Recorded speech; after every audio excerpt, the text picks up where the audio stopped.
fluency, for the most part, is best used as a universal screening tool.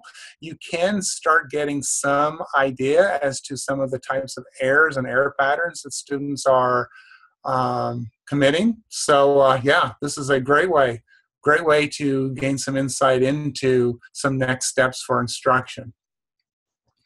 Let's see, Tracy writes, because being able to concentrate on the meaning is critical to reading, and this cannot be done if the student has to concentrate on figuring out each word. You bet. That's one of the main reasons why kids who are able to handle some of those enabling skills or sub-skills in a more efficient and effective manner have more cognitive energy or more cognitive capacity left to engage in the real reason of reading, and that's deriving meaning from connected text. So great. And lastly, before we turn it over to Terry, we have from Lake Mills, it is a test of decoding skills, sight words, and context, lets teachers know what sounds and patterns students need to work on. So kind of very similar to what someone had mentioned before. You can begin to gain some insight into instructional next steps around sounds and sound patterns. So I will turn it over to Terry and Patty, and they will move forward with us in this conversation. Thanks guys for waiting on us for just a few seconds. Uh-oh, now my screen is frozen.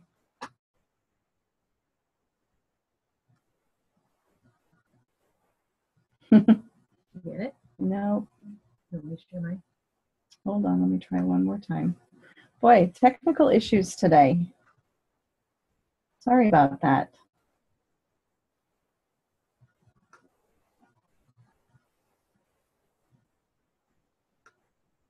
Believe it or not, it was all running just a few minutes ago perfectly. And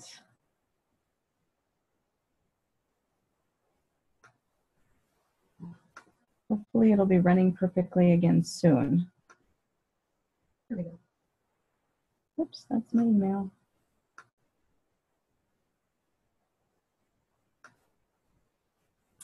Okay. All right.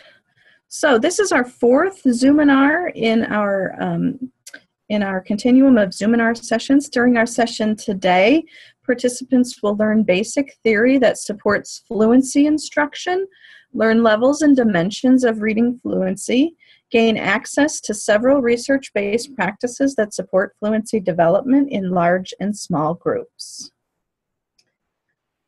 Tim Rosinski, one of the leading experts in fluency, says, in its fullest and most authentic sense, fluency is reading with and for meaning, and any instruction that focuses primarily on speed with minimal regard for meaning is wrong.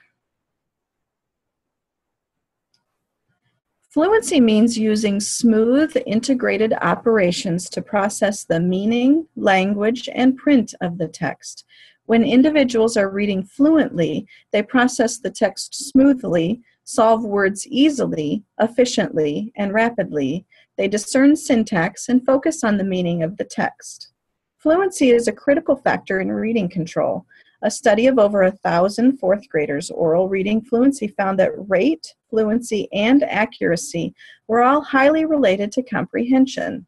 The story the students were asked to read was very easy, so they all read with high accuracy, but rate and fluency were critical factors in comprehension. The automaticity model of reading states that adequate fluency allows readers to allocate their cognitive resources to the task or purpose of reading, which is, of course, comprehending the text. If children are not able to access the text with ease, many of their cognitive resources are used for tasks such as decoding and word meaning. It is nearly impossible for students to read fluently if they must spend too much of their energy on decoding words and understanding the vocabulary. The technical term for expression is prosody. Prosody is so much more than just expression. It includes pausing, phrasing, rhythm, pitch, smoothness, and stress. They all work together in an integrated way to reflect the reader's interpretation of the text. The expressive oral reader adds meaning using all of these means as her orchestrated pausing, phrasing, stress, and intonation to produce oral reading that sounds like meaningful language. These are some behaviors of fluent readers. Go ahead and read those from the slide.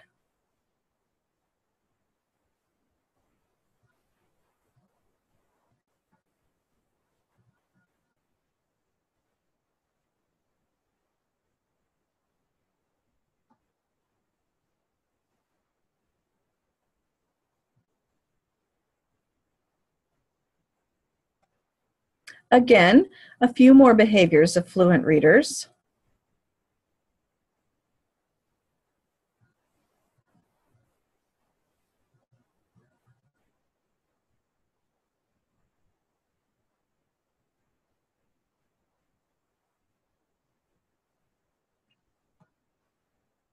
Young children who are just learning to read may find letters a challenge, but when they have had a great deal of practice noticing and using letters, the process becomes automatic.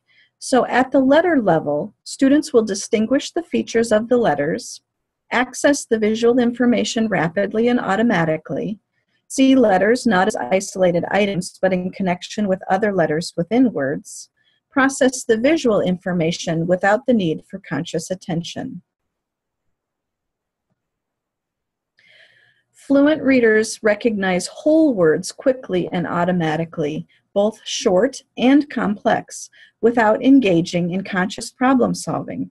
Fluent readers do not treat words as isolated items to be solved one at a time. Instead, they see words as related to one another in highly systematic ways.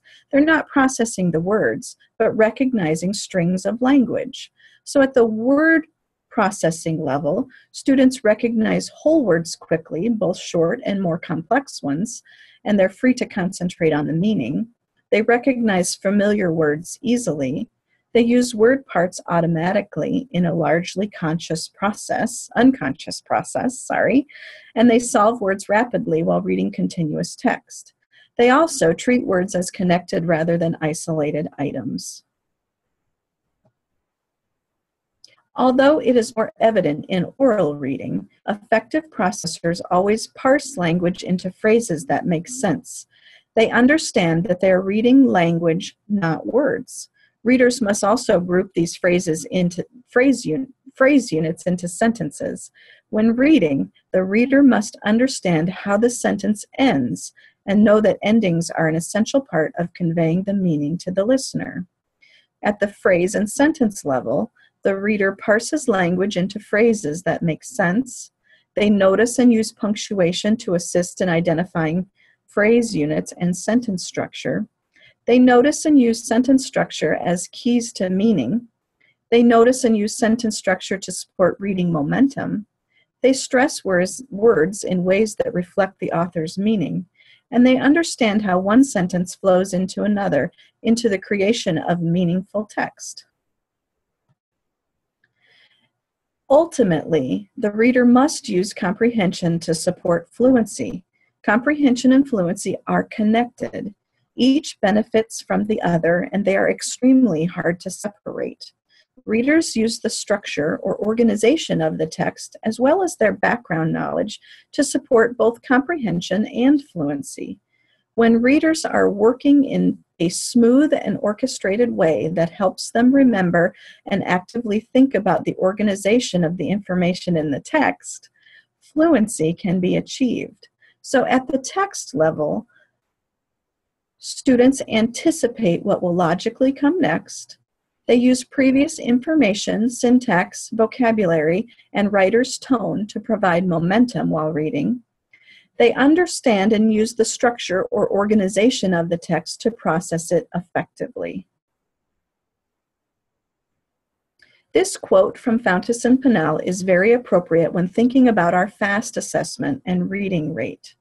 Reading rate, the number of words a reader can read on a grade level text in a minute, has come to be the quintessential measure of reading fluency. This comes from studies that have shown high correlations between reading rate and reading comprehension. This correlational research has evolved into a definition of reading fluency as reading fast. As a result, reading fluency instruction has become, in many classrooms, a quest for speed. Students are provided with instruction that emphasizes increasing reading rate. So let's process this question. Let's have a moment to think about it and respond. You can turn and talk to someone sitting next to you, or you can respond in the chat. Go ahead and think about the question on the screen. What are some unintended consequences that can result from encouraging students to read as fast as they can on the FAST CBMR measure of oral reading fluency?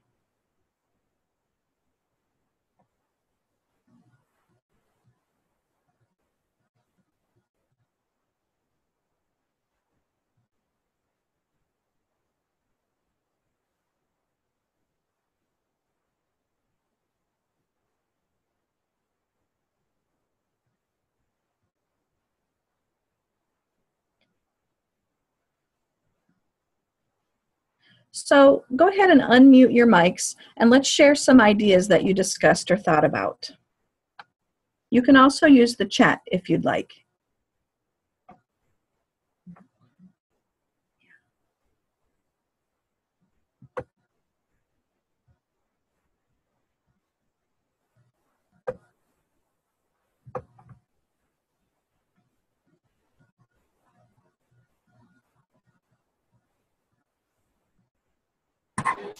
They might become speed readers, but not realize that they also have to understand what they're reading. Yes, thank you.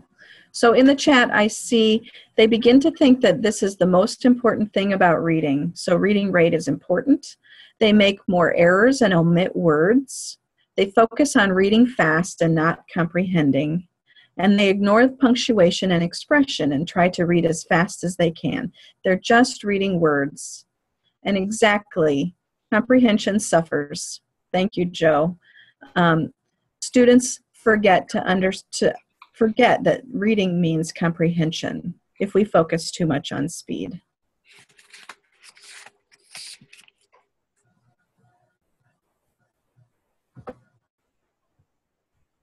All right, let's keep moving along.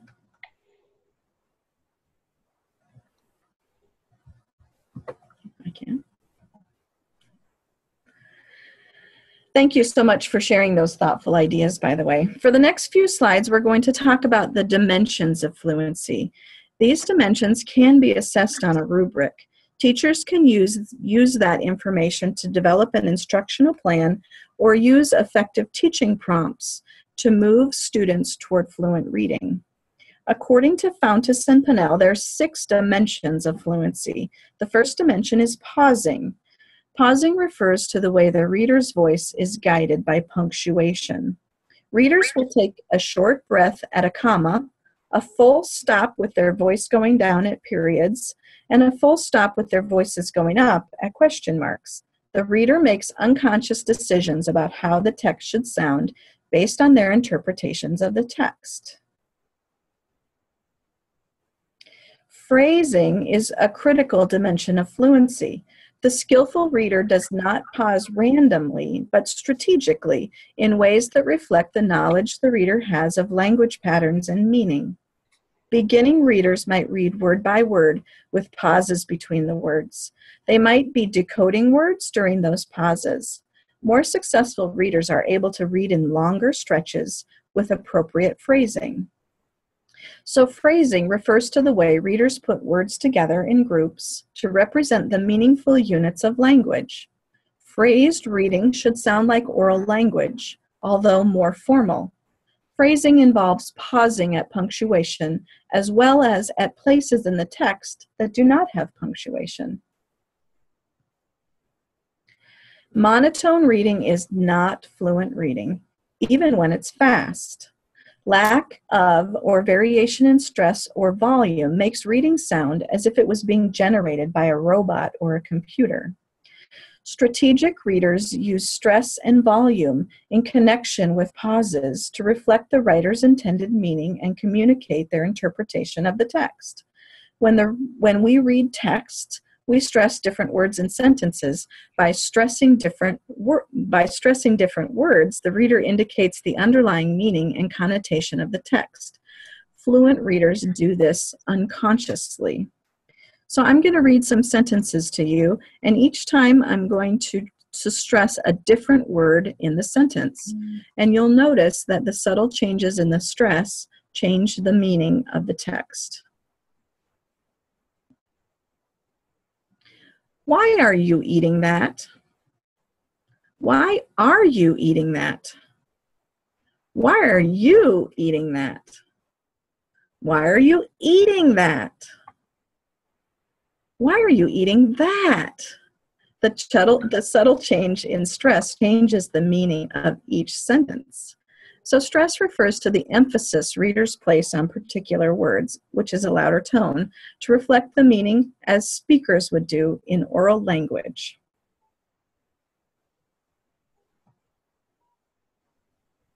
Good readers use intonation to express themselves. The pitch and tone of their voice rises and falls, signaling the end of a sentence. When the voice rises, it signals the sentence is a question. If the voice falls, it signals the sentence is a statement. When readers use higher and lower tones, it reflects meaning. It helps the audience understand the text and also gives the teacher some information about the reader's comprehension of the text. Reading with expression takes practice, but it helps the reader comprehend and analyze the text, so it's worth the extra effort.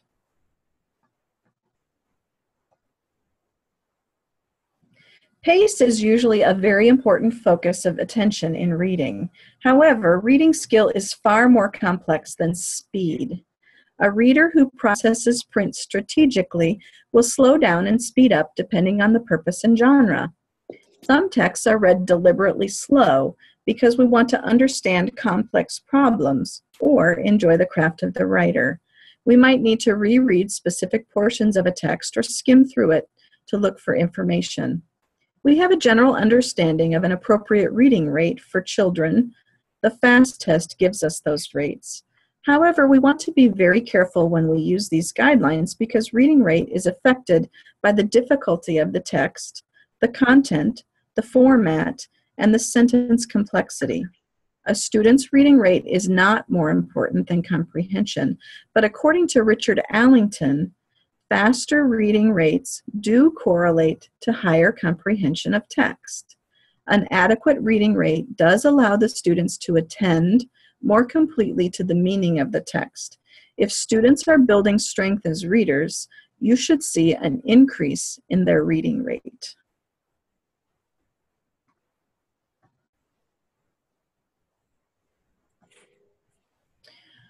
Oral reading should flow smoothly to the listener's ears. This smoothness allows the listener to follow what is happening in the text. We want the reading to sound effortless. When reading is effortless, the reader orchestrates pausing, phrasing, rhythm, pitch, smoothness, and stress. They all work together to produce reading that sounds like meaningful language, not simply a string of words. When all 6 dimensions of fluency are working together, the reader will be using expression in a way that clearly demonstrates that he understands the text and is even thinking beyond the text. Integration involves the way the reader consistently and evenly orchestrates pausing, phrasing, stress, intonation, and rate. The reader moves slowly from one word to, not slowly. The reader moves smoothly from one word to another, from one phrase to another, and from one sentence to another. This is a fluency rubric, and there are many different fluency rubrics available. This is one version from Fountas and Pinnell Benchmark Assessment System, and this rubric is available for purchase. It's a useful tool when assessing whether or not a student is reading fluently and what the student needs to move forward. This is Tim Rosinski's fluency rubric from his book called The Fluent Reader.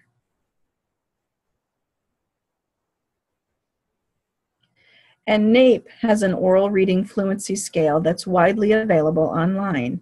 I've attached the link in the Fluency Intervention Bank. You can use all of these fluency rubrics to assess fluency for students. So now that we've used a rubric to assess reading fluency, let's look at some teaching prompts you can use to teach fluency in small groups. These are teacher moves that can move the student toward fluent reading. When asking students to read with intonation in their voices, it's difficult for them to understand if we don't model for them. If the child is unclear of the teacher's expectations, it is important to think about a teaching prompt, with the teacher modeling the expectation. If the child needs a reminder from previous learning, a simple prompt will do. And if the child is beginning to add intonation on his own, a reinforcing prompt is the right tool to use. The link to this prompting guide resource is provided for you in the Fluency Intervention Bank. We're going to go through all 6 prompts for teacher fluency for all 6 dimensions. When we teach for phrasing, we can consider using these prompts. I especially like the teaching prompt, read it like this, and the teacher models the phrasing for the student. It's critical for the student to respond with phrased reading that's very close to the expectations of the teacher. When teaching a child who's pausing at inappropriate places, pausing too long, or not pausing at all, we need to make them aware of the punctuation in the text. Many times the student will pause unconsciously, and we need to reinforce those pauses when they are appropriate. The reinforce prompts would be appropriate in those situations. Prompting for appropriate stress of words while reading can be a difficult task because the reader might have a different view of what the author's message is than the audience. For young readers, you might try teaching, prompting, and modeling reading in several different ways to gain an understanding of the author's message. Again, reading rate is just one dimension of fluency that's important. However, if a child is reading too slowly or too quickly, the student may not understand the author's intended message. Teaching for an acceptable reading rate includes an abundance of modeling and practicing in texts that are accessible to students. We know that students are most likely comprehending the text when they are successfully integrating all dimensions of fluency. Remember that students need to hear lots of fluent reading and practice fluent reading frequently.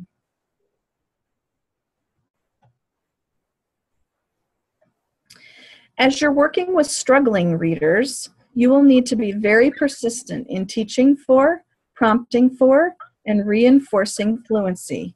None of the teaching moves described here will work if the text is too hard for the reader. You must first create a setting in which the reader can achieve fluent reading. Here are some teaching moves you can use with your students. Go ahead and read from the slide.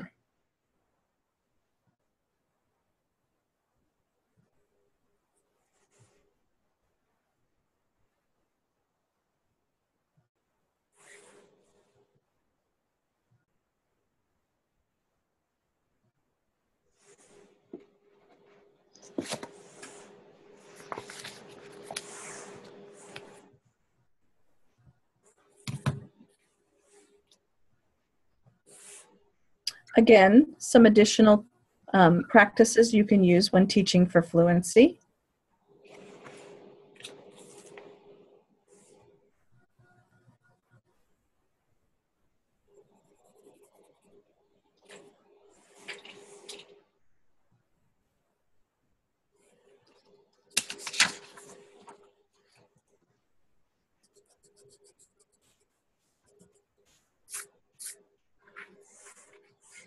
Gaining fluency for struggling readers is some of the hardest teaching you'll ever do. When you're asking students to read fluently, praise their willingness to try, but don't accept approximations. Demonstrate for them, have them read the passage with you, and then ask them to repeat. But if their reading is not fluent and does not meet your expectations, ask them to try it again. You could try some of these. Make short readers' theater pieces. Select engaging text that students will find interesting and want to read with expression. Be careful about increasing text levels too quickly when students are not fluent. And be persistent in the pursuit of fluent reading. The interventions are again located on the roadmap. So let's take some time to walk through some of the resources we have made available to you. I'm going to stop my share for a second, and if you want to exit the share, you can go with me to the intervention bank. Patty's going to share the link with you in just a second.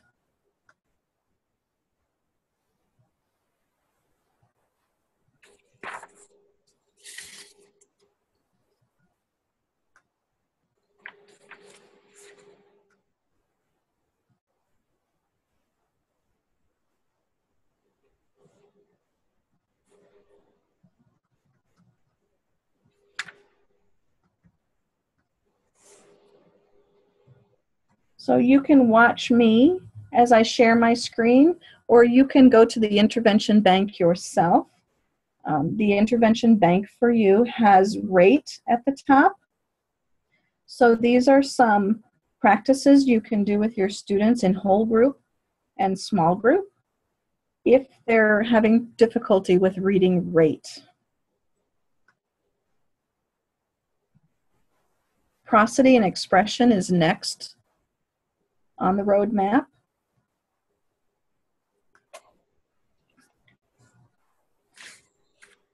And followed by integration of fluency behaviors.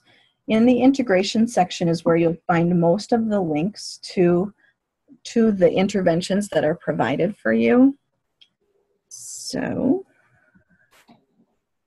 let's click on the structured repeated reading link. And if you scroll down to page 8, you'll find structured repeated reading.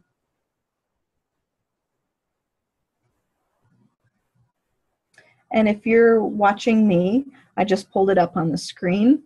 It looks like this. And I want to talk to you for just a few minutes about this possible intervention. It's an intervention on your roadmap. And I want to just kind of caution you about this intervention. According to Rosinski, the problem with repeated readings becomes evident when readers think the purpose is primarily to increase reading speed and moves away from meaning.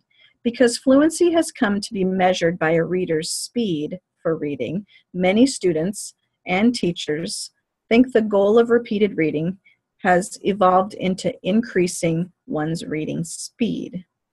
When in fact, students engage in this form of repeated reading and their reading rates are measured weekly and then charted so that they can see their gains in speed, speed itself becomes the default goal of repeated reading and all fluency instruction.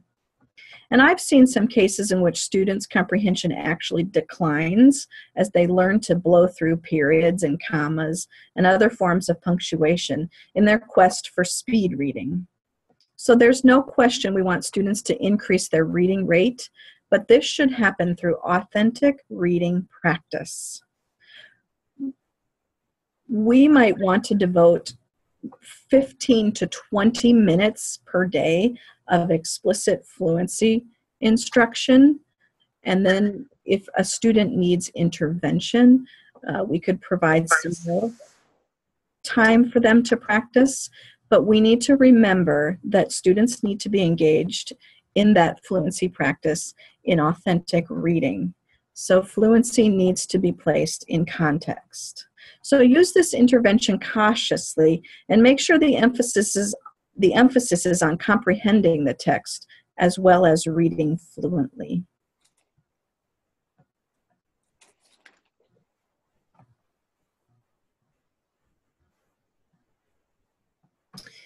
So once again, you'll have access to the intervention bank for fluency. There are links in the integration portion. The links will take you to several research-based intervention practices that you can use for whole group and small group instruction.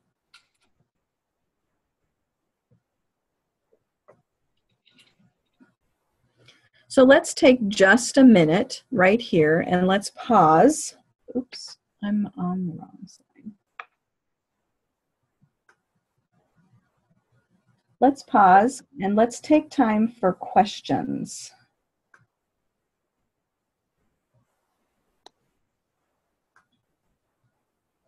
Can you hear me? This is Sue Ewalt. Hi, Sue. I've got a question. Okay. I have several third graders. I'm a Title I reading teacher, and on the FAST, you know, they're showing that they're substantially deficit because of their reading rate. Several of these, I feel, have ADHD. They are not medicated. So it's very, very difficult for them with their accuracy. So they score low because of their accuracy, because they're so impulsive. They're not looking at the whole word. I have tried many, many different types of things with them. Does anybody out there have suggestions to deal with these type of readers?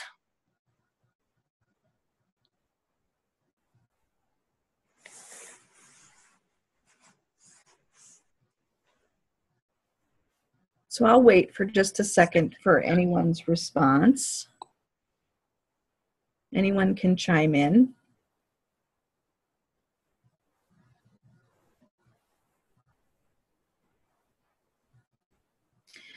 So, Sue, a recommendation that I would have to increase accuracy for students is to continue prompting them to look at the visual cues in the text. So prompting them to look at the words. They might need to put their finger back in the text to look at the words visually. Accuracy is a visual and meaning-based error. So you could prompt them to look at visual information and say something like, does that look like? And give them what they said. Or you could prompt them with, does that make sense? And give them back what they said. And then prompt them to fix it. You could also ask them to go back and find the part where they think they made the error and try to get them to monitor their own reading.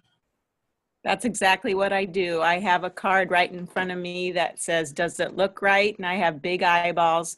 And does it sound right? I have somebody pointing to their ear. And does it make sense? The problem is when they have to do those minute probes on the FAST, we're not seeing good results. You know, I see results in my room, but unfortunately, we're looking at these graphs and not getting very far with these particular students. So it concerns me. But again, I know it's only measuring that rate, but unfortunately, that's what we have to report out to the state. Right. And I guess I would sacrifice the rate right now, get them to slow down and look at their reading to help them be more accurate, not worry so much about the reading rate. And once their accuracy is better and increased, you can start to pick up the rate just a little bit. Joe, do you have anything else to say about that? Actually, I was just typing something, and kind of a broader take a look at that would be, you know, CBMR, oral reading fluency, is typically a good measure of overall readings performance for many kids. But there are definitely some kids that it is not a good measure, not very predictive of. But again, I don't want to have you mishear me that for the vast majority of kids, it is a good measure. So, you know, I know that on one side we have 279-68 tugging at us and requiring us to do things for kids who are red. You know, you're going to probably have to use other data to help identify instructional next steps for that student, and know that, this isn't going to solve your problem necessarily, but that perhaps the FAST measures are not good for that particular student. Now, I don't know how to rectify that with the Eli law, because that's out there too. So, Joe, I totally agree with you. Mm-hmm. So I wish I had the $64,000 answer for how do you deal with, because it's, we can't, it seems like it's a one-size-fits-all situation when that can't necessarily always happen, but that's kind of where we're at. And I think as a state, we're continuing to learn about how to best use the FAST measures for all kids. Well, I just continue to do what I feel is best practice with them, and I'm not going to give up on those kids, but it's frustrating when you see that data every week and you're not making any gains. Yes, it is. It's very frustrating. Yes. I've had some success with students with ADHD graphing their own progress, including their error rate, and motivating them to see that go down. Again, it's something that's visual that they can sometimes lock into. I've used that too, but it's very helpful to be reminded of these things. They do graph, their speed, but I like that idea if we could make a second graph of errors and see if that error line can go down as well as having the speed go up. Good suggestion. Another technique I've used for kids who had those types of learning characteristics would be, it's called the assisted self-monitoring or table tapping method. One of the things that kids have difficulty doing is self-monitoring their own reading. I do that, Joe, too. That's an excellent reminder. Yep. And so you're just kind of an adjunct to their self-monitoring. Tap on the table. That is a cue to them that they made a mistake. And I require kids to try to figure out what error they made. And hopefully that kids will begin to generalize that one of the responsibilities of them as a reader is to listen to themselves read and not be a passive reader. Mm-hmm. Good reminder.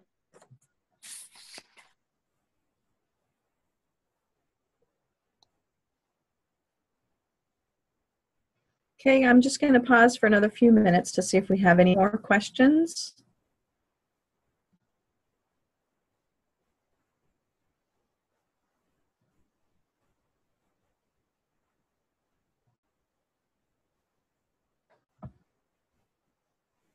All right, let's keep moving here. We're just about finished. So we have our next Zoominar on March 12th. It's at 3:30, and the focus will be on comprehension. I want to throw out just a little plug here for the AEA. We have some upcoming class opportunities that will be available starting in June. The first one is Foundations in Literacy for kindergarten through third grade teachers. And I'll let you take just a second to read the course description. This class does start in June. There's 2 days in June, and then it continues for 2 days, 2 or 3 days in the fall. 2, 3, 2. 2.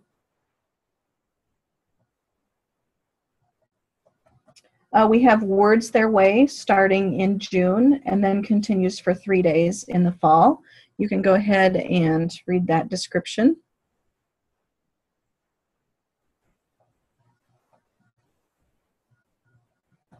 And finally, we have an intervention framework for interventionists, and that will start again in the fall. There is a new course section posted at AEA at My267. So if you're interested in the intervention framework, you can go ahead and go to My267 and read all about that specific class. Do you see that question? Mm-hmm. Mary, some of the diagnostic tools. we have the NAEP Oral Reading Fluency Assessment that's in the roadmap. You'll find a link at the bottom under Resources. And there's also that Fountas and Pinnell Benchmark Assessment System. There's a rubric in there that assesses those 6 dimensions of fluency. And also Tim Rosinski has a rubric in his book called The Fluent Reader. And so there are some assessment pieces. Basically, they use rubrics to assess student fluency on those different dimensions.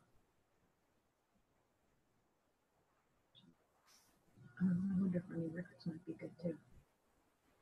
Patty's reminding me not to forget about running records and to note those fluent behaviors on the bottom of a running record when you're done taking those running records.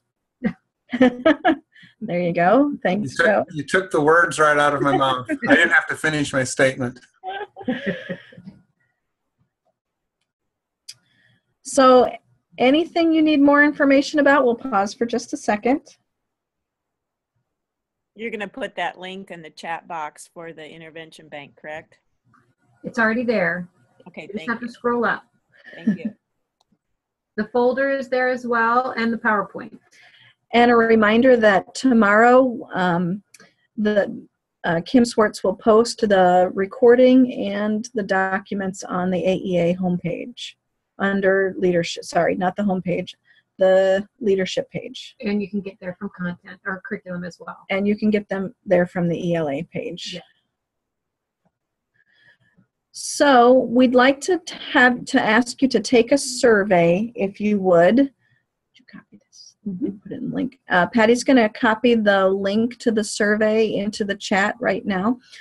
Basically, what we want to do is find out what you still need in the area of ELI interventions so that we can try to get those needs met for you.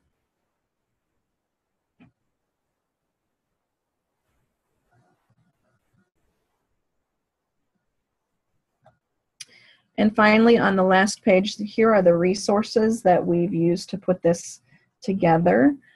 So you can go back if you want and refer to some of these resources for more help with fluency. And Patty's putting the survey link in the chat right now. We'll stay on for a few more minutes if you want us to answer questions for you or have any more comments for us.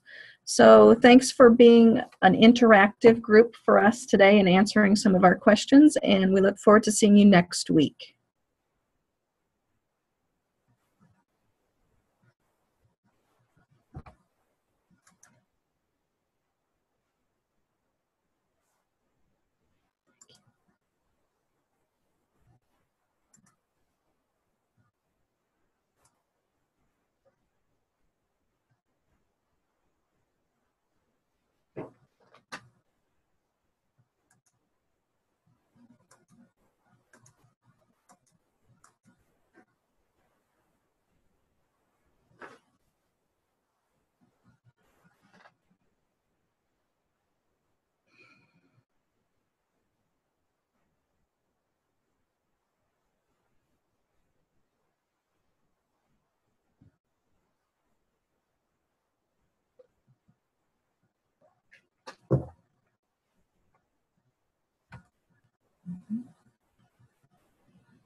Patty, can you send me that link to my email?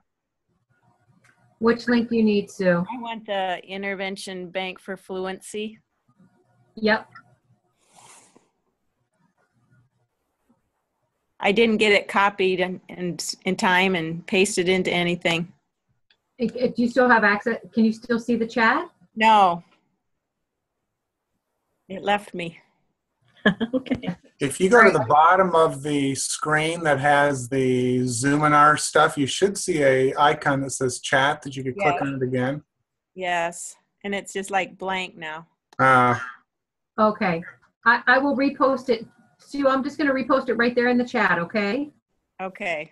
Okay. And then it's like before I was able to copy it and paste it into my, but this time I wasn't able to.